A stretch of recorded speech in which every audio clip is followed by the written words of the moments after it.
Alhamdulillah pemirsa KSTV, kita masih di program Sakinah dengan tema kita hari ini membangun pondasi keimanan dalam keluarga. Di mana terakhir kita membahas buah hati ya Ustazah ya, bersama Ustazah Ari Susanti STP dari kajian Muslimah Anisa Tulungagung, di mana membatasi si kecil untuk menggunakan gadget itu sangat diperlukan Ustazah ya, dan orang tua harus mengontrol jangan sampai si kecil terlena atau terbuai dengan gadget, akhirnya bisa menyusahkan ke depannya Ustazah ya. Betul. Baik, yang sudah bergabung lewat WhatsApp di 087814065351. Baik, saya akan membaca satu persatu. Ada 4 pertanyaan sudah masuk. Assalamualaikum Ustazah. Dari Dimas di Keras, bagaimana cara kita memberikan arahan kepada ibu mertua jarang melaksanakan sholat 5 waktu dan sering karaoke ini ya, dan sama teman-temannya. Nah ini bagaimana Ustazah?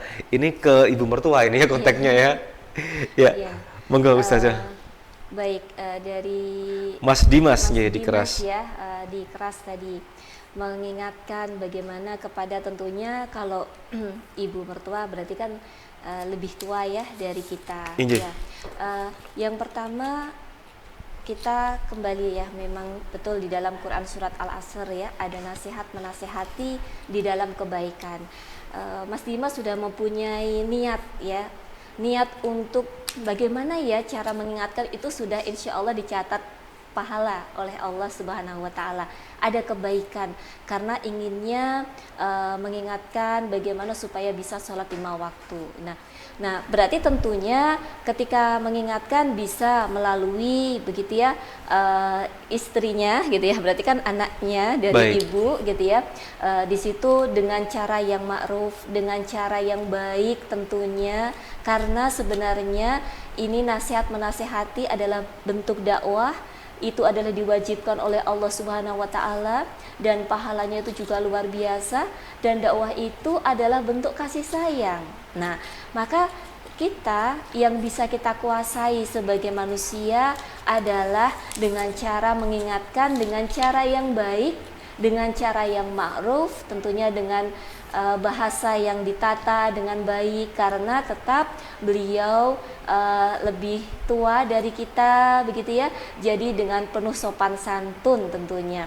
Nah, yang kedua, masalah hasil begitu ya, kita serahkan kepada Allah Subhanahu wa Ta'ala, karena yang memberikan hidayah itu hanyalah Allah semata. Tentunya kita sebagai putrinya, putranya itu mendoakan, karena Allah yang membolak-balik hati gitu ya, Allah yang memiliki hati hamba-hambanya. Nah, silahkan didoakan, insya Allah pastinya suatu saat nanti Allah akan bukakan hatinya. Tapi terus ya, untuk bisa dengan berbagai cara supaya bisa beliau kembali untuk melaksanakan sholat 5 waktu, begitu ya. Baik, demikian jawaban Ustazah. Mas Dimas, mungkin dari ke istri tercinta dulu ya, sudah punya niat baik, mungkin yang pertama didoakan, yang kedua adalah memberikan contoh Ustazah ya. Mungkin diajak ziarah ke makam mungkin ya, wali-wali mungkin bisa menambah aktivitas keagamaan ya, dan juga ikut pengajian. Baik, berikutnya saya bertemu dengan yang sudah bergabung di nomor belakangnya 743. Ada Mbak Lina di Semampir. Bagaimana menggerakkan suami saya yang memang kurang dermawan ya, dia sangat perhitungan untuk membantu saudara sendiri. Ya, mungkin bagaimana solusinya ini? Ada permasalahan Mbak Lina di Semampir. Mbak Linanya mungkin suka membantu, mungkin suaminya perhitungan ya, dananya ini daripada dikasihkan ke saudara, mungkin ditabung buat kebutuhan nantinya mungkin. Memang ini konflik rumah tangga yang sering terjadi ya. Bagaimana menanggapi masalah ini Ustazah? Iya, begini ya, untuk masalah bagaimana ketika belum mau lah, saya katakan belum mau ya, bukan tidak mau, karena bisa jadi nanti suatu saat nanti insya Allah mau untuk membantu begitu ya.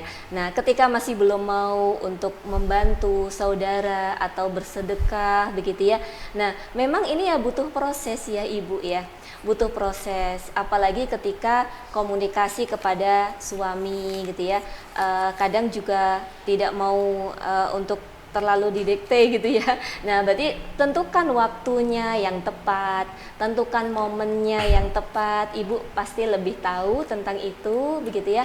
Nah, kalau kita bicarakan dengan baik-baik, ya dengan cara yang ahsan, cara yang baik, kemudian disentuh hatinya, misalnya memang ada yang kesulitan. Sebenarnya kita masih punya nih kan yang tahu keuangan tentunya Bapak Ibu ya, udah ada nih sebenarnya nih. Insya Allah cukup nih kalau hanya membantu segini misalnya. Nah itu bisa kita motivasi. Tetapi ya itu tadi memang komunikasi ya tentunya dengan komunikasi cinta gitu ya, komunikasi yang baik begitu. Dan memang bagi seorang istri yang namanya kita punya salah begitu ya, atau seorang suami itu seringlah kita memang saling memaafkan, saling minta maaf. Jadi bisa juga diawali dengan minta maaf terlebih dahulu begitu ya, sehingga meluluhkan hati suami. Begitu Ibu. Baik, kuncinya Ibu Lina di Semampir adalah komunikasi ya, bagaimana menggerakkan hati sang suami agar tergerak hatinya. Tapi kalau memang didoakan juga ya. Didoakan juga baik. Tapi kalau memang dananya terbatas ya jangan dipaksakan mungkin ya. Kita melihat kondisi keuangan keluarga masing-masing. Baik, berikutnya dari Mbak Heni di Papar. Assalamualaikum Ustazah. Waalaikumsalam. Ustazah, bagaimana bisa mempertahankan fondasi keimanan keluarga sementara saya ada masalah, belum dianugerahi putra. Keluarga dari pihak suami menyuruh untuk menceraikan saya. Wah, ini berat ini.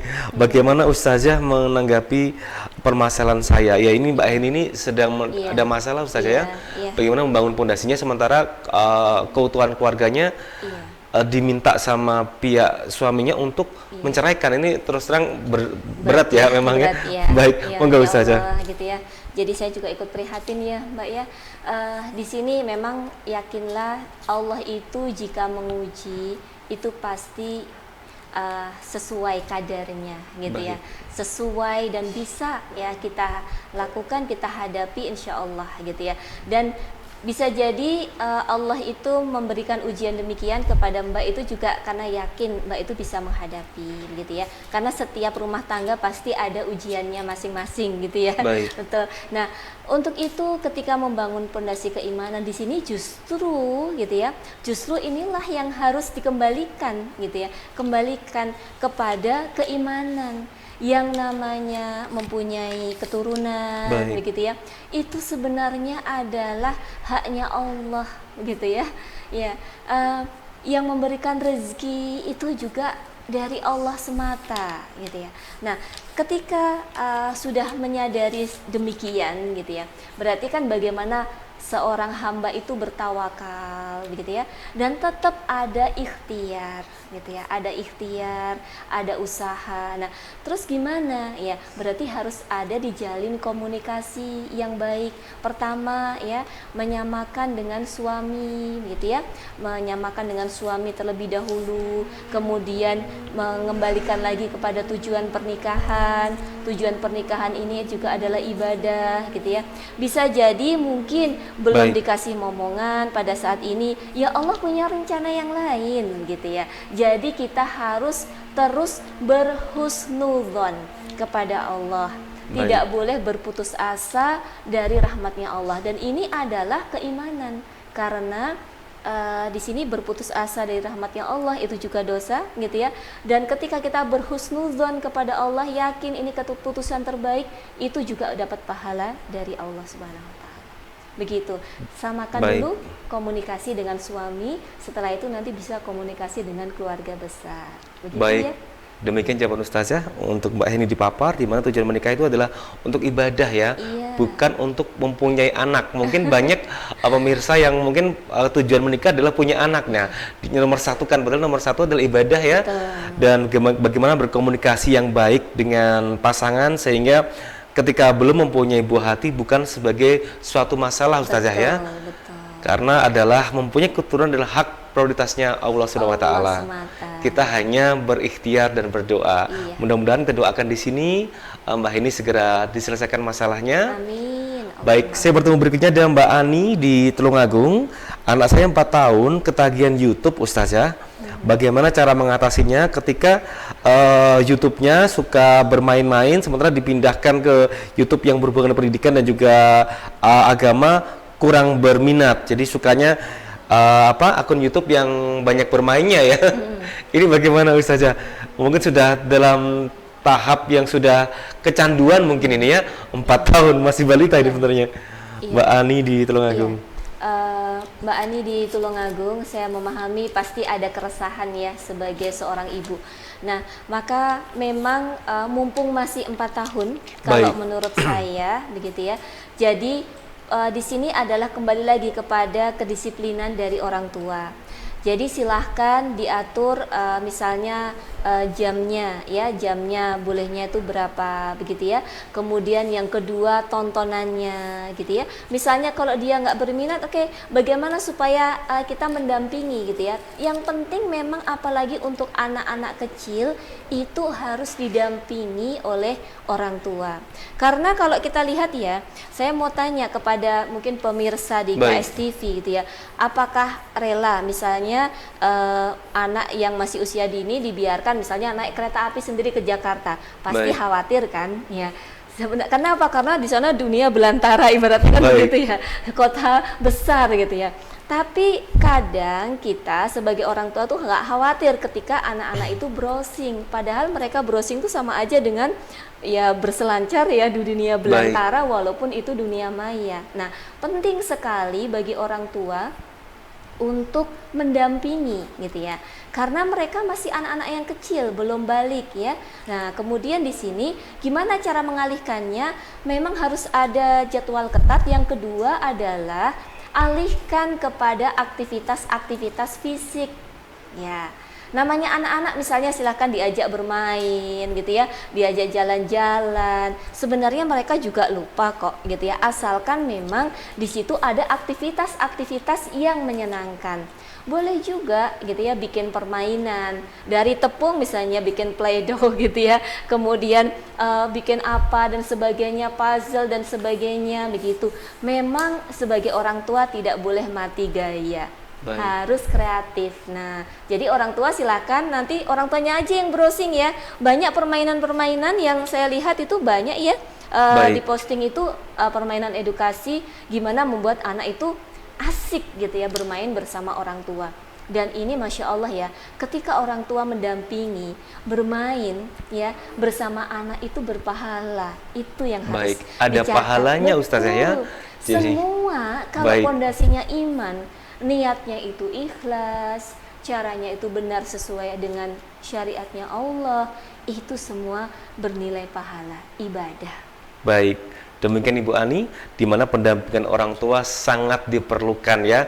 Sama halnya naik kereta balita ke Jakarta, kita kan tidak mungkin tega. Sama seperti kita membiarkan buah hati kita berselancar di gadget, itu sama saja membiarkan si kecil terbang jauh ya tanpa pengawasan. Baik, kita akan kembali setelah jeda iklan, tetap di program Sakinah hanya di KSTV.